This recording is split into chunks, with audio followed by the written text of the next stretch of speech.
into the past and read about your most beautiful and your most strong queen like Hatshepsut, who fought and drove out the Hyksos out of Egypt, and Zingha, who fought for 13 years ahead of her troops, defeating the Germans and the British and others, before she died on the battlefield. Queen Kahina, who stopped the Arabs in North Africa and died at the head of her troops. These are great and glorious African women.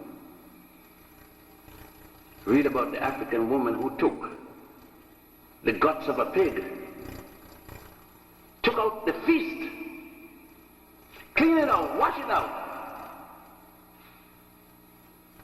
cook it so her man could get a little protein and her children. Call it chitlinook, cripple steak, either way you want. The African woman who had sense enough to send her daughter to school when her man-child had to go in the workforce from before sunup to after sundown.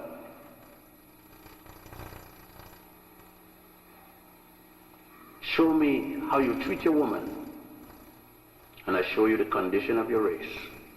Thank you.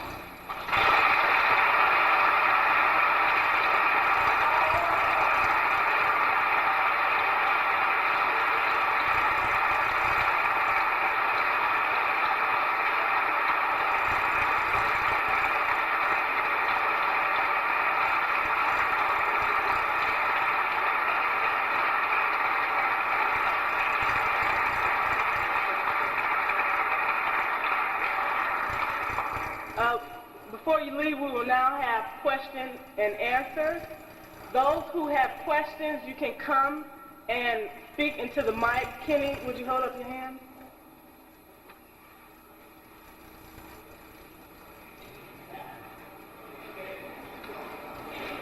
As we're preparing for our question and answer session, let's give Dr. Glenn another hand.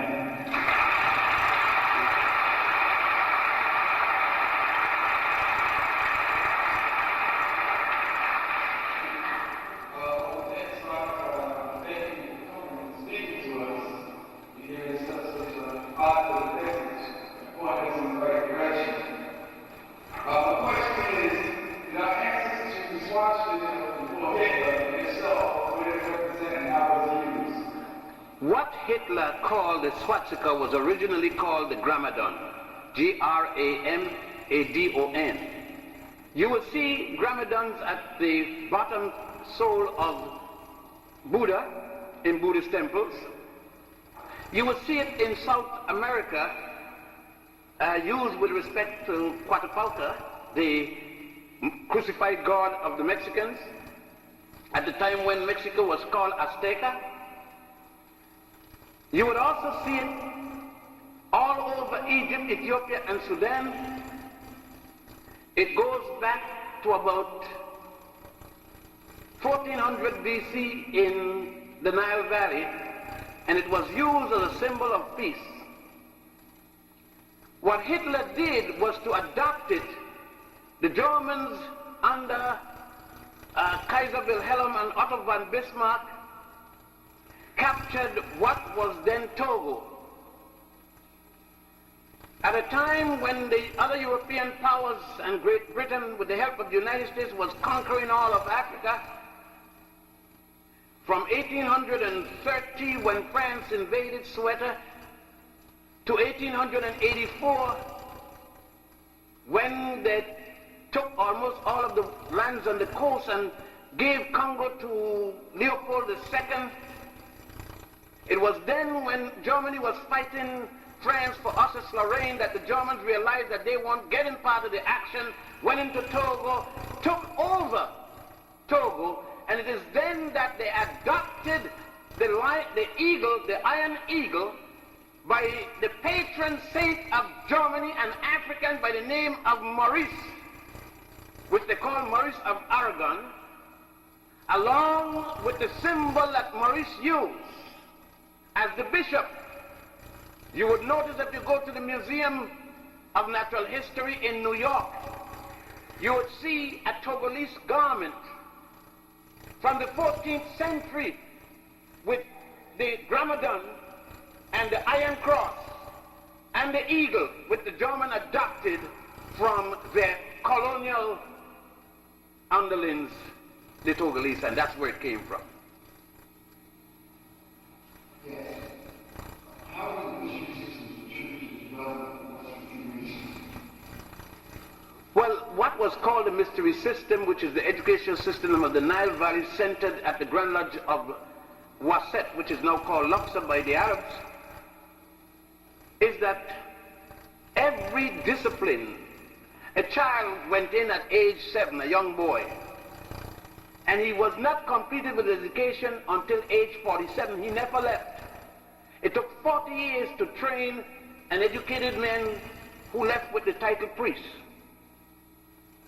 So within that 40 years, he learned everything there was.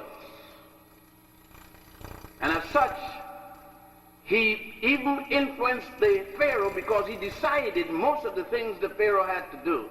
Thus, engineering, law, medicine, science, mathematics, everything was done and taught in the mystery system. And those students coming out of the mystery system were sent around the nation to be the teachers. So the mystery system was the educational system of the entire Nile Valley. Not only Egypt.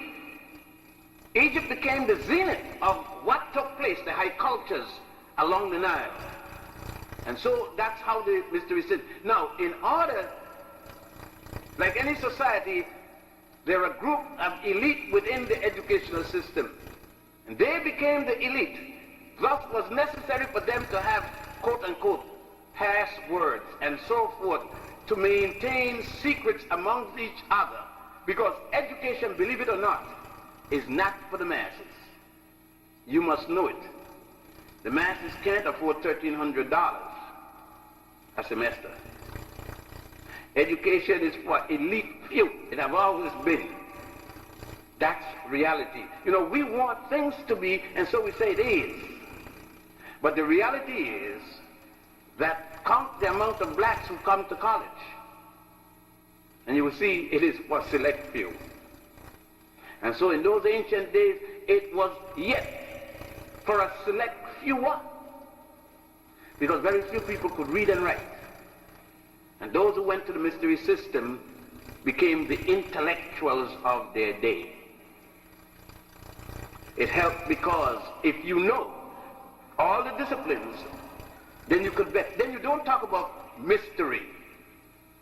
For example, my oldest girl is a physician, and when she was taking her exam in surgery, I was invited to come in the theater and look down from the gallery to see her perform.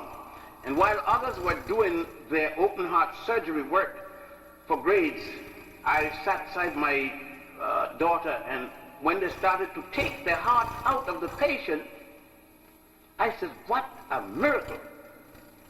And my daughter said to me, Daddy, I'm surprised at you saying that. There ain't no miracle, he just made a mistake. I said, what are you talking about? She said, Daddy, you know, and you told me, what one man knows that the other doesn't know is no longer a miracle. It is the miracle to the man who doesn't know it. But to the person who knows it, it's just routine. It's no miracle. She was right, because I taught her that. So it's no mystery. It's a mystery only to the person who doesn't know it, but it isn't to one who performs it. So that's what it did. It teaches man. And the women had their own organization, by the way, sisters, because you must say, why, how come the little boys only? There were women organizations, and one of the reasons for that is that a man had to testify.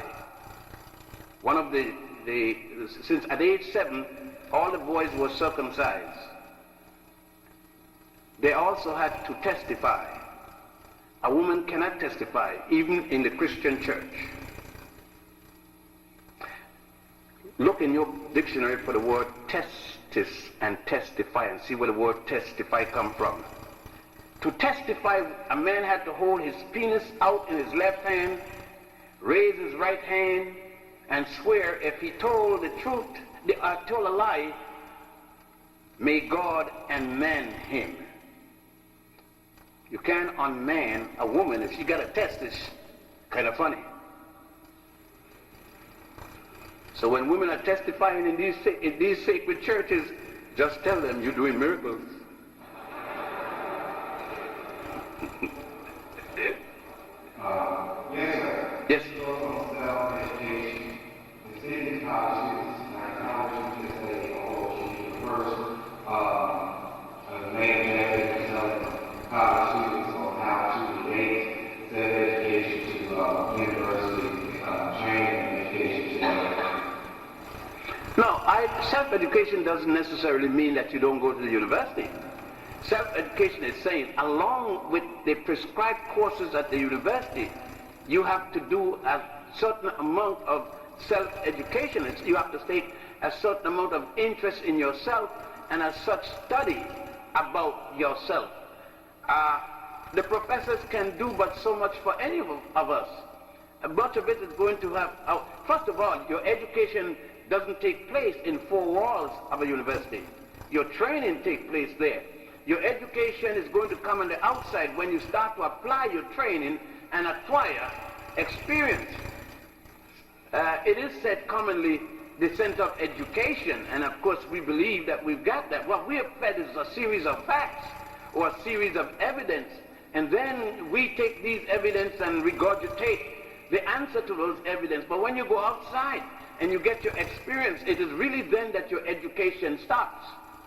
So to self-education, I meant that kind of education which you found in Harriet Tubman and Sojourner Truth and others. But don't stop your training in the college just for the self-education. I wouldn't do that. I wouldn't have done it for myself, and I wouldn't encourage anyone to do that. I take all ends. I read everything and that I could get my hand on. I don't care. If the Ku Klux Klan is passing out some literature in the morning, I'll get some. Because you don't know what your enemy thinking if you don't find out from him. So I read anything. I read the Ku Klux Klan. I read the Moral Majority. I read what's the one that the guy got shot down off the airplane there, John Birch Society writings, and also read the Jehovah's Witness and the Mormons. I read everything. Because I don't know which one will kill me in the morning. All of them look crazy to me.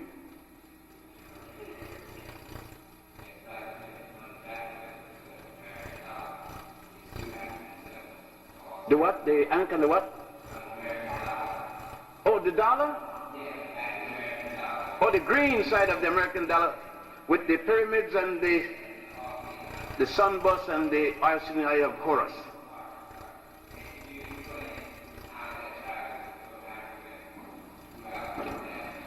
Well, if you recall, the first president